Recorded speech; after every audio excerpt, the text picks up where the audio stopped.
10X avtomobili egalari bu avtomobilda nimani ko'proq yoqtirishadi? Bugun o'zlaridan so'rab bilib olamiz.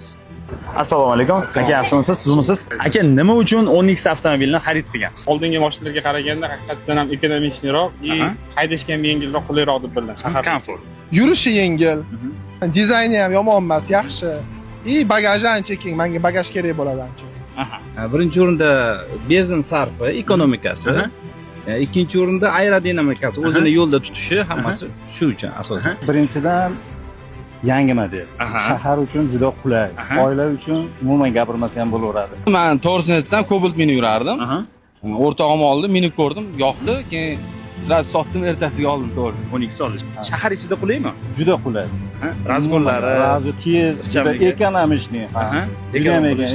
Ekonomичный mashina. Menimcha shahar ichida juda qulay avtomobil, o'zini klassida yengil, ixcham, tez qo'zg'aladi, tez razgon oladi.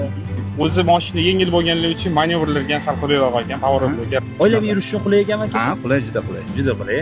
Qulay ekanini zo'r. Misol uchun bolalarim ham qishda orqada sinenalarni yoqib qo'yaman. Oilaviy bu mashinada kam yuraman, bu meni служебный mashinam. Shuning uchun oilaviy yurmayman, bir narsa ayta olmayman, atak lekin 4 kishi, 5 kishi bemalol yurishadi mashina ichida. Ichidagi interyer va dizaynidan qaysi biri sizga yoqadi? Menga rulini dizayni yoqadi. Ekrani, monitori bor, sensorni yaxshi u ham. Sideniyasi ham ancha qulay. Klimat kontroli ham yaxshi. Cruise kontroli ham ancha tolaga chiqqanda, nima deydi, asqotadi.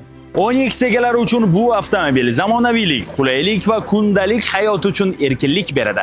Sizning 10X'ingiz qaysi jihati bilan ko'nglingizdan joy olgan? Javobini izohlarda yozib qoldiring.